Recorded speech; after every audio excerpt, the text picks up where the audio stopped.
Tom, are you okay? I lost her. Her? She was going to be this epic, trilogy-worthy character. I was going to be the hottest writer in Hollywood. But I can't get past Act 1! You need some writers group therapy.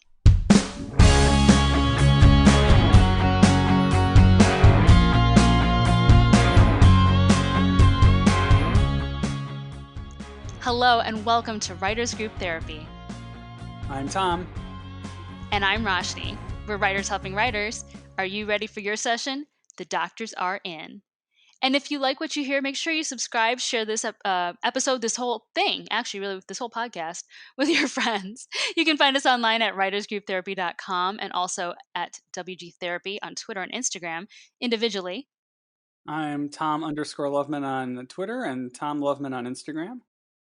And I am at Roshni Lumino on Twitter and at Moonlily Music on Instagram.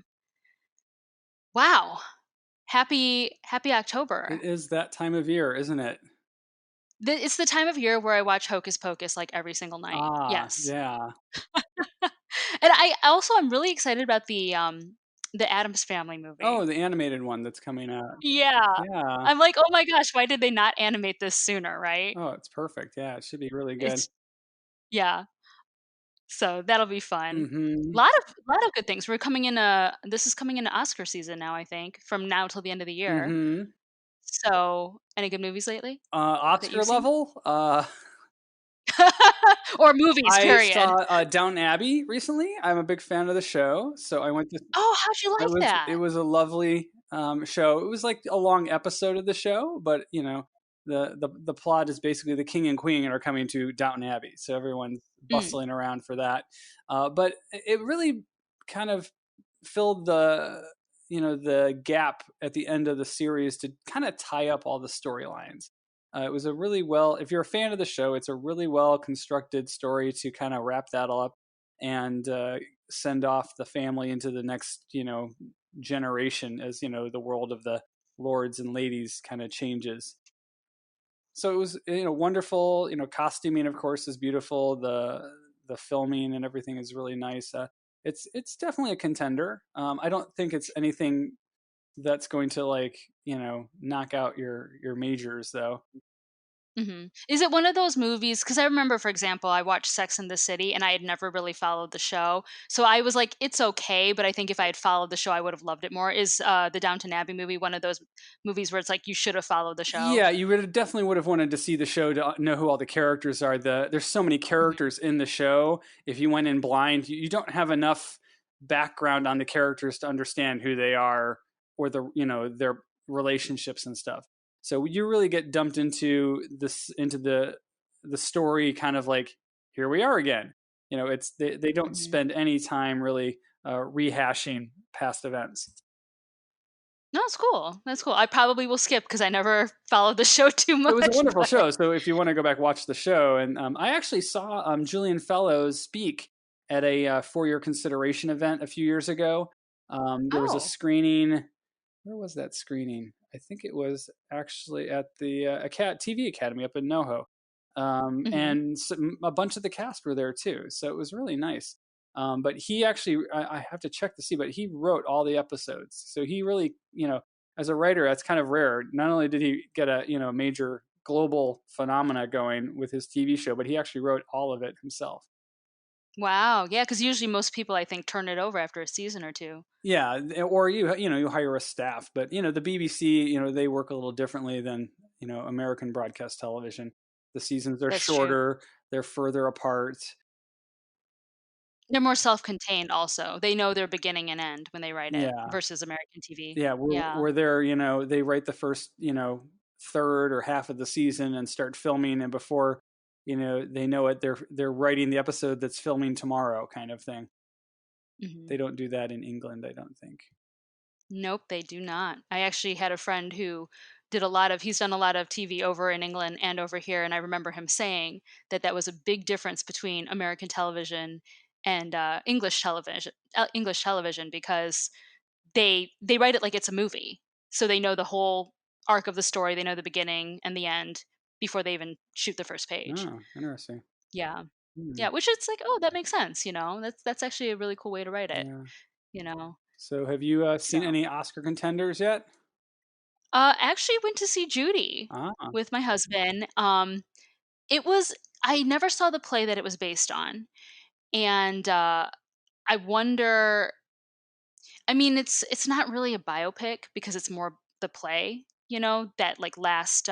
Do you know anything about it, or are you gonna go see it? Should I spoil it for you? I Spoilers, probably people. won't see it. I saw the trailer and it kind of depressed me.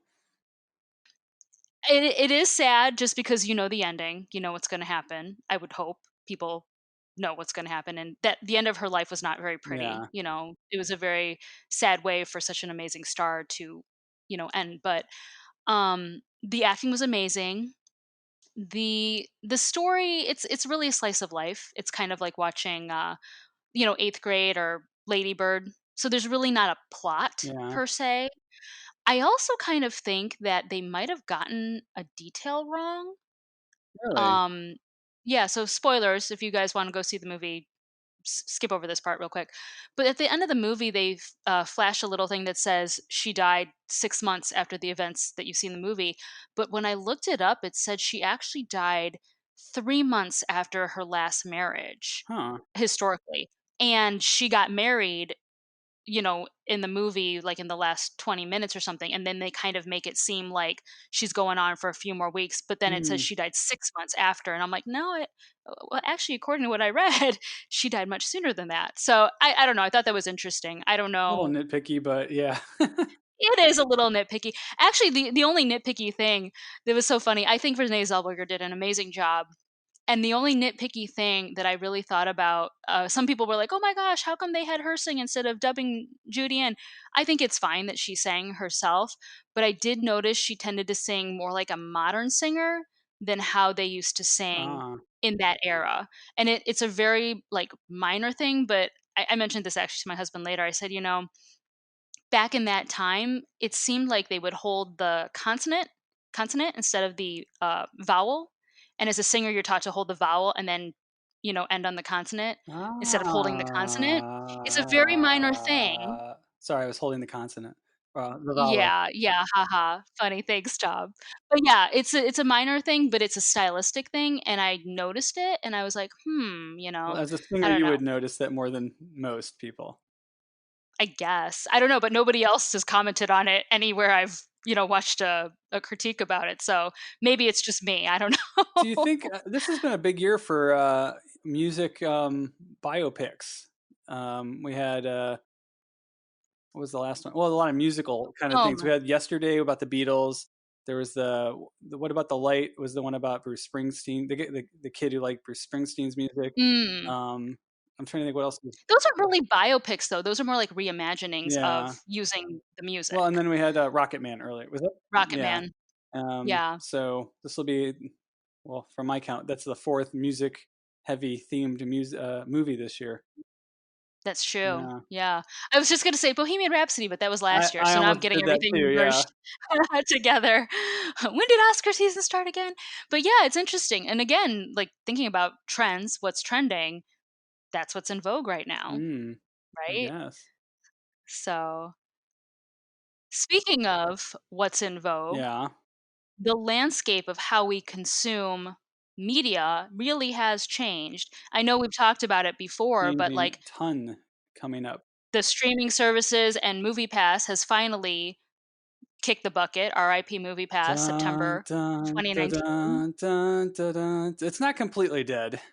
Um, uh, earlier, first they said it's closing down, and everybody got an email saying they're closing down. But they said they weren't. They were going to try to keep it going. They still feel like there's a purpose or a need for that in the marketplace.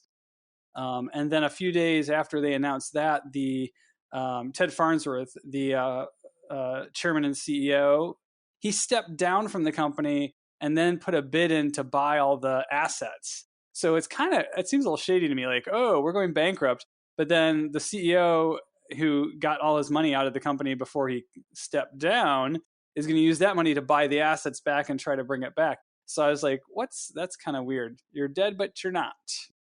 That's really confusing because as of mid-September, they were quote unquote dead. They were gone. And now it's like, oh, but we might I resurrect. feel like it's a ploy. You ever see how furniture stores are always going out of business? Oh my gosh, yes. So what they do is they go out of business, they sell everything off, and then they close, and then the next week someone comes along, puts a new sign up, and they reopen with all the same inventory and under a new name. And it's, I don't know if it's just a ploy to get around, you file bankruptcy or whatever, just to change management, to change the business so you can start over. I feel like they're kind of doing that here. I don't know how much money they owe their creditors, because at one point they owed like $44 million, I think, to the studios, that they had to pay off for all those tickets and stuff. I don't know what Mhm. happened to that, if they got more investments, but it's kind of like, yeah, it's kind of like this weird, one company closes and another LLC opens up to buy the assets of that company and then starts it all over again. So I don't know if that's actually going to happen, but I'm a little like, you know, you failed once. It's too little, too late, yeah. Yeah, how should you get to do this over again? But you cannot argue that they have completely changed how we approach the movies now, In a for lot of better or ways. In a worse. lot of ways. I mean, I definitely Yeah. spend a lot more time in the theater than I do watching movies on TV, on streaming. Even though I have a But lot you of have the streaming subscription. You have a subscription. for A list, yeah, for AMC. Yeah. Me and 900,000 other people. Yeah, which is funny because I don't. My husband does. I rarely go to see movies because I don't wanna shell out the 15, $20 unless I really, really, really, really wanna see it. Whereas obviously because you're a I'm subscription like, person, he has a yeah, I'll go subscription see Rambo: person. Last Blood. Sure, why not? Yeah, why not? I'll go see it 5 times. Why not? I can afford to do it because 'cause you've got the pass. But it's interesting because I think not only does it change how we consume movies. I was actually saying this, to my husband the other day. I think it's a smart idea because you don't feel now from a financial standpoint, you don't feel the pinch, and I think you're more likely to spend more in the theater. Whereas before Hmm. it's like, "Oh, I had to pay $15 for the ticket and now I have to shell out money for food. I don't think I want to do that." You already paid for it, so you don't feel it, and then you're like, "Oh yeah, I can spend extra money in the Yeah. concession stand and all that stuff." Um, but I think it really does. I mean, do you think it's helping the little films and the independents and stuff like that? Because, like, I know I'm not gonna necessarily go unless I really wanna see it, but because you have a subscription, do you think it's helping you get out there to see I think things you so. normally would? Yeah, because there's times like I want to go to the movies, but nothing big is out, so I'll go see a smaller film because it has a good star, or it has good reviews. But it's not, usually it would take a blockbuster to get me into the theater. If I'm going to spend the Mhm, money, it's going to be a Marvel movie or a Star Wars movie or a Indiana Jones movie. Not always, but it has to be a caliber where I know I'm going to have a good time.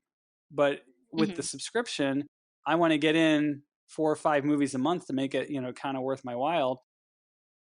So if there's nothing major playing, I'll pick a movie. I went and saw Peanut Butter Falcon recently. That was a great Mhm. little indie movie. Not something, Shia LaBeouf. Not something I probably would have gone seen if I didn't have A list. Interesting, because I feel like I would approach having a subscription to a movie kinda like a gym membership. Like, you're, like, so gung ho, "I'm gonna do Yeah. it, and I'm gonna go to 3 movies a week," and then things get in the way, you just don't feel like driving to the theater, and then you just don't go as much. I mean, I even see it with my husband. He bought his subscription. I think he's had it for a year now.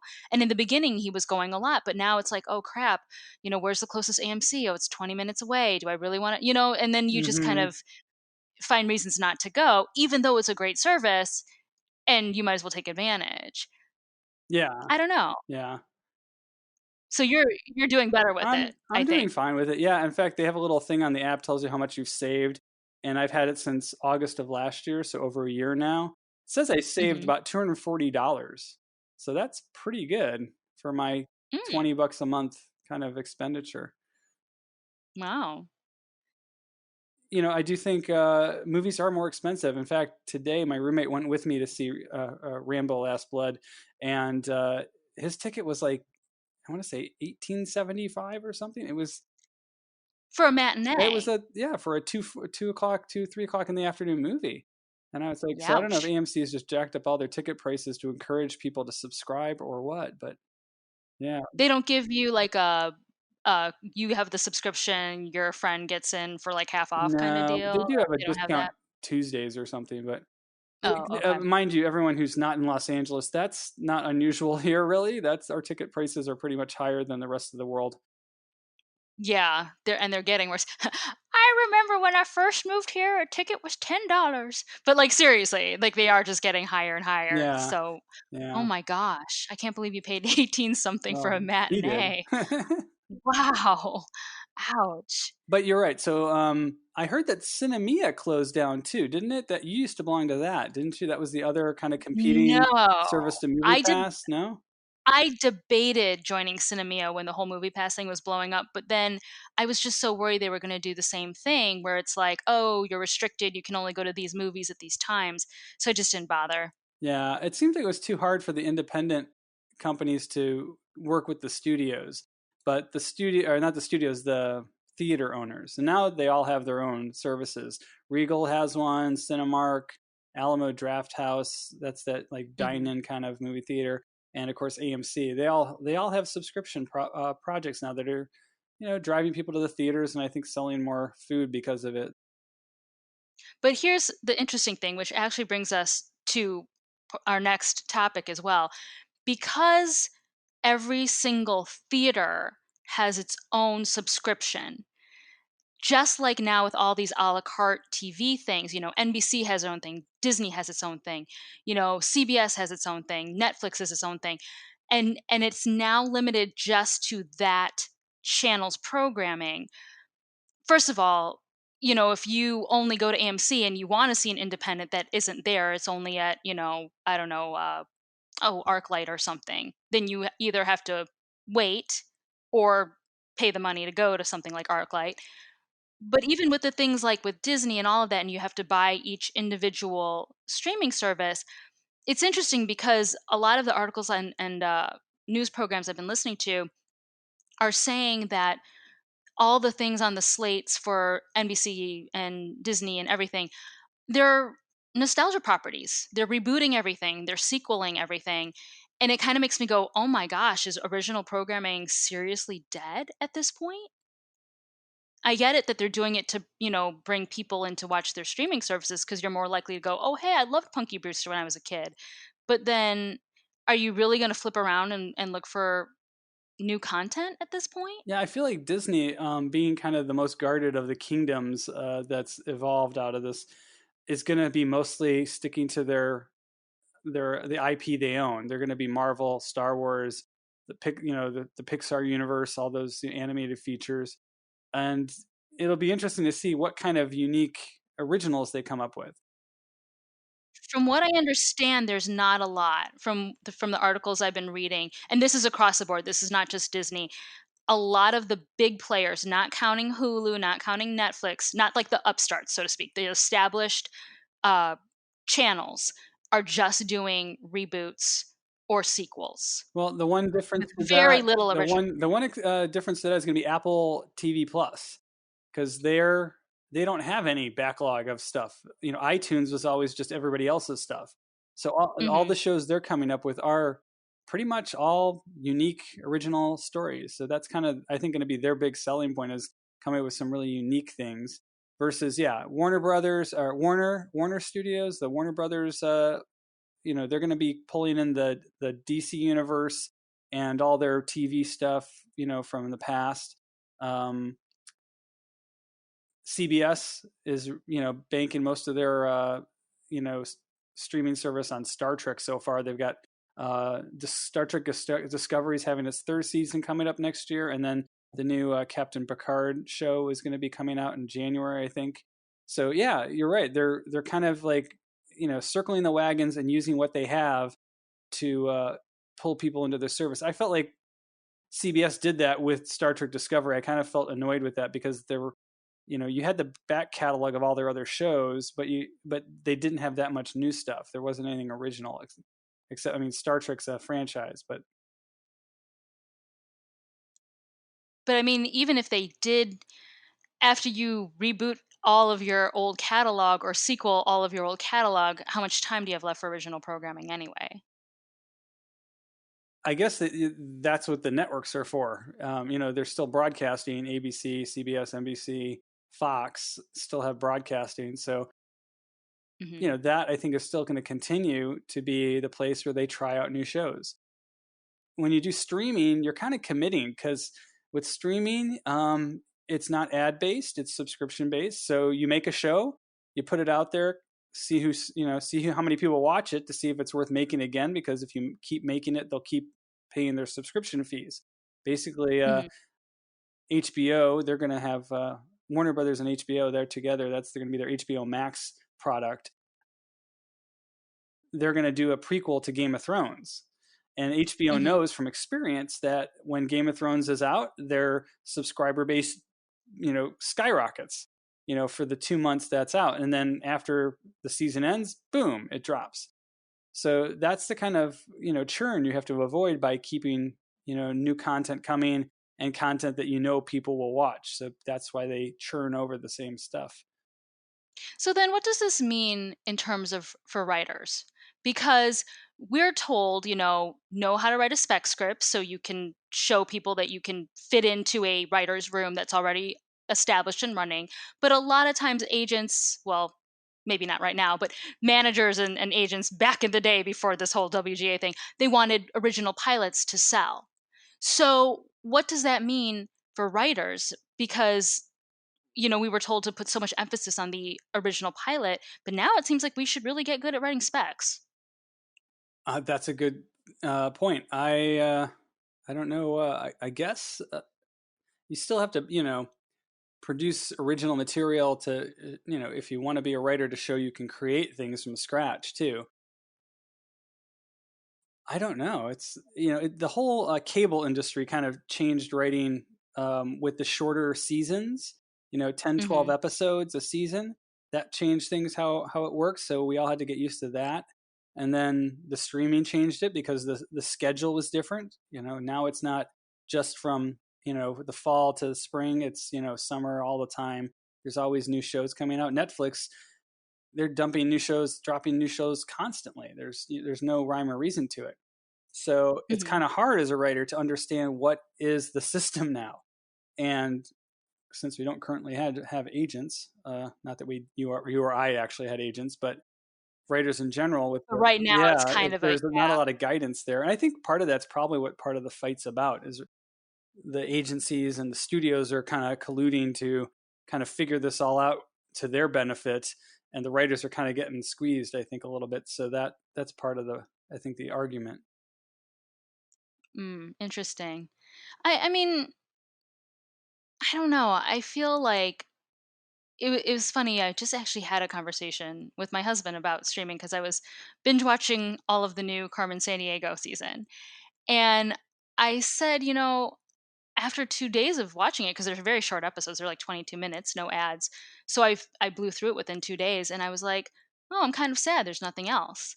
And he's like, "I kinda like binge watching though, because, you don't have to, like, set aside the time and set aside that hour to watch the show and, all this stuff." And I don't know, it's an interesting landscape. I think the binge watching is in some ways detrimental with a show like that that's kind of self-contained. It's not as big a deal, but serialized shows like Game of Thrones or Walking Dead, they have these cliffhangers and they have these story arcs where if you have to wait a long, long time between seasons, you kind of get lost a little bit. So You forget, you yeah. lose people along the way. Yeah, that's Yeah, true. but for writers, it's harder because you want to work on a show, but if the show has a weird schedule, it's hard for you to get work on a different show that overlaps it, or because everything's working in weird time frames now. And that's part of another thing the Writers Guild has been fighting about is how can we have deals with studios networks that have the one schedule and then the independents that have different schedules, so that writers can work all year round without getting blocked out because of overlapping schedules. Because of these weird dead times, Yeah, yeah. you could be on a hit It's true. show like Game of Thrones, which only does 8 or 10 episodes, and not be able to work any other time of the year unless you make a lot Just of due to money weird per timing. episode. Yeah, you're not gonna, Yeah. it's not gonna be. much that your career is going to be a little tricky. Yeah. It'll be interesting. And I mean, I know again, we mentioned, following the trends and knowing the trends and stuff, but I also just have to wonder if all these reboots, because the people that know the original properties well are a lot older. And so what does that mean for younger writers? And what does that mean for younger audiences? Are they even going to want to watch this stuff? Because some of the stuff that was really cool in the 80s, I mean, obviously they're revamping it for now, but some of it you lose a little bit of the charm. Some of it was meant to just stay in that era, I think. Yeah, the reboot of MacGyver kind of hit me poorly. I watched the first episode and I was totally turned off because it didn't really Mhm. capture the heart of the original. So it Mhm. did well. I think it got I don't know how many seasons. It got at least 2 seasons at least. Because whoever was watching it liked it, but maybe they didn't have a connection to the original. That would be like a nice survey to do. Like, people who watch the originals, did they watch the remakes? Who did watch the remakes, and what did they like about it versus why people who watched the original wouldn't watch the remake. Mhm. I think there's properties out there like I think there's a new Nancy Drew movie coming out. There's things from our childhood that are being rebooted, but they're not necessarily being rebooted for us for the nostalgia of it. They're being rebooted for a different audience. It's a weird thing to me because I feel like I don't mind a reboot.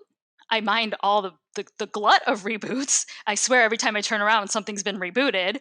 But in general, I don't mind revisiting a property, but I think sometimes you just want to keep it in its original form.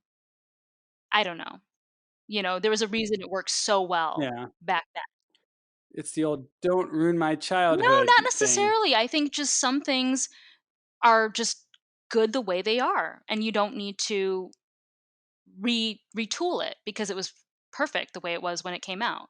And a lot of it is it's not just how the writing was, but it was what the era was like and what the time period was like and all that stuff. Sometimes you kind of need that context, that historical context. That's how I feel. I could be wrong. So what's this new speaking of new apps and services and stuff, what's this new thing that you showed me from Will Smith? Oh, well, it's not Will Smith. Will Smith is now on TikTok. If you haven't heard of TikTok, TikTok, it is a streaming as an app where, well, it's kind of weird. It started off as a platform where you could create lip sync videos. So they had a library of music and audio that you could do your own video to and lip sync it, Oh, and then it kind okay. of evolved into a lot of people doing dancing, and then it became kind of it's kind of like a Vine, but the videos can be much longer. But they're just really it's a lot of variety of kind of videos, but it's kind of like at a new level. A lot of travel videos are really beautiful vistas, and they're set to whatever the music, and they're different kinds of music. Uh, and there's some challenge videos where people try to do different things to challenge each other. Some artwork. A lot of people do artwork on it where they draw things or create things. Hmm. So it's one of my favorite accounts is Hydraulic Press. They have a hydraulic press where they crush Oh, things in really? it, and things squirt out in weird ways and Oh my stuff. gosh. Yeah, it's kind of my latest addiction online.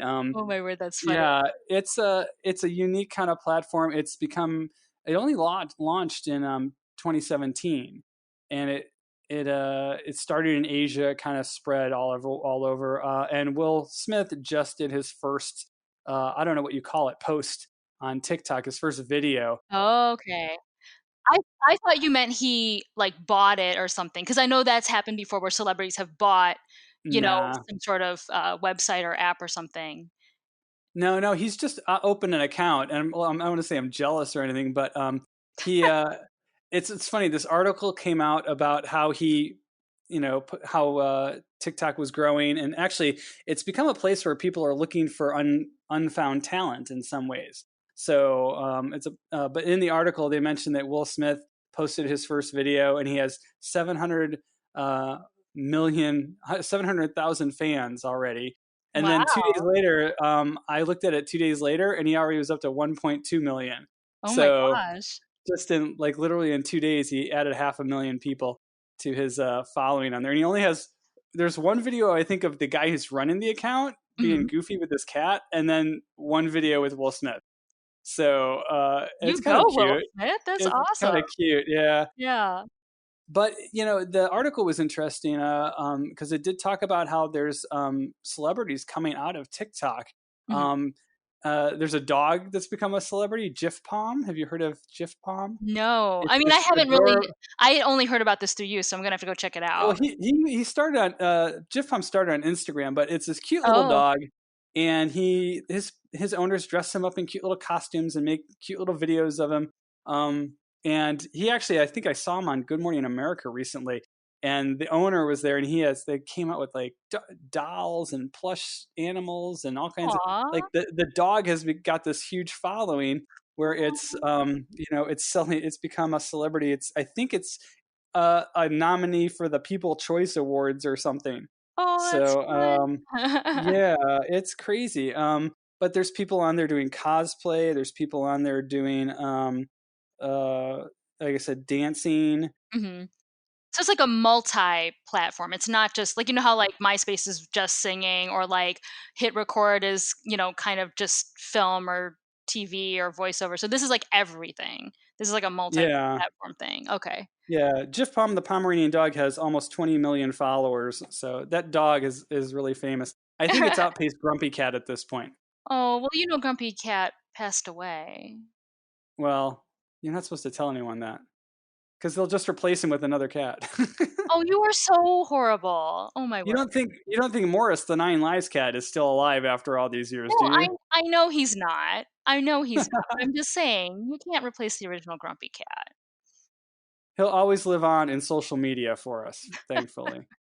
So, speaking of social media and living on, what projects are you working on right now?